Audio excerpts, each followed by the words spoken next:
양소영 변호사의 상담소 양담소를 찾아주신 여러분 환영합니다. 양소영입니다. 코로나19 확산 초기였던 지난해 3월요. 신천지 교인 A씨는 확진 판정을 받은 뒤에 보건당국의 역학조사를 받았습니다. 하지만 그는 아파트 동대표 회의 참석과 아파트 내 피트니스 센터 이용 사실을 밝히지 않았습니다. 그래서 당시 해당 지자체는 A씨로 인해서 초기 방역 차단 시기를 놓쳤다.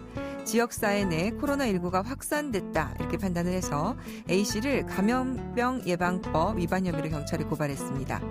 역학조사에서 일부 동선을 숨긴 혐의, 재판에 넘겨진 A씨, 재판 결과가 어떻게 됐을까요? 법무법인 승인 양소영 변호사입니다.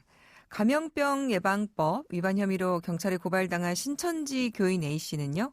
재판에서 코로나19 감염 판정을 받고 공황 상태에 빠져 있어서 기억하지 못한 것이지 고의로 은폐한 것은 아니다. 이렇게 주장을 했습니다. 1심 재판부는 역학조사를 받을 당시 가족들도 코로나19 확진 판정을 받아서 상당히 불안한 상태였고 육체적 정신적으로 힘들었다는 점을 짐작할 수 있다. 그래서 동선을 모두 정확하게 기억할 수 있다고 쉽사리 단정하기 어렵다면서 무죄 판결을 내렸습니다. 하지만 항소심 재판부는 달랐습니다. 1심 무죄에 선고한 원심을 깨고요. 벌금 500만 원을 선고했는데요. 항소심 재판부는 원심 판결에 사실을 오인한 위법이 있다고 하면서 검찰 주장을 받아들였습니다. 재판부는 당시 대구에서 발생한 대규모 감염 사태로 인해서 신천지 교인에 대한 국민적 반감이 매우 컸던 시기이고 A씨가 이를 의식하면서 동선 공개를 꺼리는 등 사회적 평가나 주변 시선을 상당히 의식하는 편이었던 점들을 본다면 유죄 판단을 할 수 있다. 이렇게 근거로 제시를 했습니다. 자, 저도 사실은 이 결과에 대해서 굉장히 궁금했는데요. 자, 오늘 방송 들으신 청취자분들 위드 코로나로 향하는 만큼 마스크 쓰기나 방문 등록 같은 거를 정말로 더 중요하게 지킬 필요성이 늘어가고 있습니다. 오히려. 그래서요. 역학조사에서 거짓 진술을 하면 이렇게 처벌받는다는 거 모두 유의하셔야 될 것 같습니다. 화나고 답답하고 억울한 당신의 법률 고민 함께 풀어볼게요. 오늘은 백수현 변호사님과 함께하겠습니다. 변호사님 안녕하세요. 안녕하세요. 오랜만에 나오셨어요. 오랜만인 것 같습니다. 네, 오실 때마다 늘 상담 사례가 화제가 되곤 했는데요. 오늘은 네. 자녀 교육에 관한 내용입니다. 아마 여기에 대해서 예민하신 분들 굉장히 관심 있는 분들 많으실 것 같은데 백 변호사님은 아이가 둘 있으시죠? 네, 지금 현재 초등학교 1학년입니다. 저도 네. 학부모가 되었는데요. 교육에 관심 많이 쏟으십니까? 관심을 가져야 된다고 생각을 하는데 실질적으로 네. 뭘 어떻게 해야 될지 참 잘 모르겠습니다. 어려운 문제 같습니다. 네, 그래서 이것과 관련해서 갈등이 있는 사연이 좀 들어온 것 같습니다. 사연 들어보고 자세히 얘기 나눠볼게요. 결혼 12년 차인 저희 부부에겐 초등학교에 다니는 아들이 있습니다. 아내는 임신을 하면서 회사를 그만두고 집안일과 육아를 하고 있는데요. 교육열이 심각할 정도로 높아서 제 수입으로 감당하기가 힘들 정도입니다. 아이가 3살 때 유명 영어 교재라면서 1,000만 원이 넘는 영어 전집을 상의도 하지 않고 사서 다툰 일도 있었고요. 5살 때부터는 영어 유치원을 고집해서 갈등을 겪기도 했습니다. 지금은 아이가 초등학교 3학년인데 월급의 대부분을 사교육비로 지출하고 있습니다. 경제적으로 벅찬 현실도 그렇지만 더 큰 문제는 아이를 새벽 1, 2시까지 학원 숙제를 시키고 잠도 재우지 않는다는 겁니다. 아이가 힘들어하면 머리가 나쁘다, 뭐가 되려고 그러느냐 이렇게 야단을 치니 아이는 점점 위축된 모습입니다. 제가 나서서 말려보기도 했지만 돌아오는 것은 너처럼 살게 하고 싶냐는 저에 대한 무시와 비난이죠. 요즘은 할머니 할아버지 경제력이 뒷받침되어야 한다며 니네 부모는 뭐 하는 거냐며 시부모님까지 비난합니다. 아이는 아이대로 지치고 부부싸움도 끊이질 않는데 아이를 위해서 이혼을 하는 게 나을까요? 교육열이 과도하게 높은 아내, 네, 이를 감당하기 힘든 남편, 이런 사연입니다. 아마 이제 비슷한 고민을 가지신 분들이 많을 것 같으신데요. 자녀 교육비는 어디까지 써야 하나 참 어려운 문제입니다. 자녀 교육은 사실 부모의 가장 기본적인 의무죠. 네, 정도의 차이는 있겠지만 네. 사실 부부가 자녀 교육에 대한 문제로 완벽하게 의견이 일치하기도 사실은 좀 어렵지 그러게요. 않나 싶고요. 네. 그리고 뭐 교육이 어디까지가 적정하고 어디까지가 적정하지 않은지를 사실 구별하는 것도 쉽지는 않을 것으로 보입니다. 결국 이제 부모가 가정의 경제적인 상황이나 자녀의 상태 등을 좀 고려해서 그러게요. 좀 대화로 좀 더 나은 방향이나 방법을 좀 고민할 수는 없을지, 네, 그 합의점을 찾을 수는 없는지, 그러니까요. 네, 그 사연을 보면서 좀 그런 생각이 들었습니다. 이게 참 합의점을 찾으면 될 텐데 지금 주로 이제 교육은 엄마가 하다 보니까 어떻게 하면 찾아질까요? 네, 이게 자녀 교육 사실 말씀드렸지만 적정한 합의점을 찾기가 참 어려운 문제인데요. 이제 보통 이제 부모 중에 그래도 상대적으로 교육 문제에 좀 더 관심이 있는 쪽에서 자녀 교육을 보통 전담을 하는 경우가 많죠. 보통 대개는 다 엄마들이 그렇죠. 그 역할을 하는 경우가 많고요. 이게 사연 주신 분 같은 경우도 이제 아예 엄마가 이제 전업주부로 이제 자녀 양육과 교육을 실질적으로 전담해 오는 것으로 보이고요.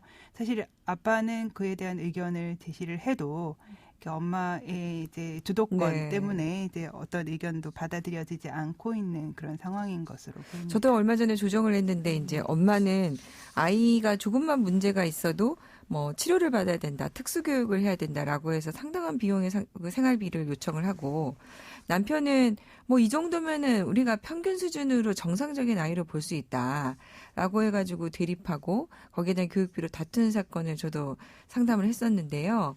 지금 보면은요, 사연을 보면 초등학교 3학년이면 이제 10살이잖아요.